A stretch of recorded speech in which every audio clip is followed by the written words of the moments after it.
आपण माने कथा जानते जे प्रत्येक शिक्षानुष्ठान ने गोटे गोटे इंटरनल कमिटी रही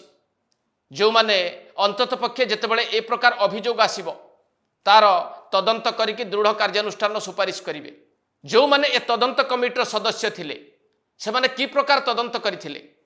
से माने की प्रकार रिपोर्ट देथिले एवं जो रिपोर्ट आधार रे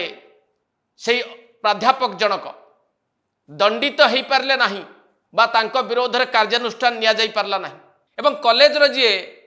सर्वोच्च कर्ता प्रिंसिपल से कहीं नीरव रहिले ए घटना को चपई देवा पछरे तांकर कौन उद्देश्य थिला छात्री जनक एक चरम निष्पत्ति नियंतु एभली एक स्थिति उपजिबा से कौन चाहूले तो पूरा कॉलेज रो भूमिका को संदेह चक्षुरे देखा जीवना नाही प्राध्यापकंकर जदि से भली प्रभाव न थांता ताहले प्रिंसिपल कौन तांको सुरक्षा देई थांते एवं जो इंटरनल कमिटी तदंत कला से तदंत ठीक भाव में करा जाइछि तो से माने ठिकाना भाव में रिपोर्ट देइछंती तो ना से माने मध्य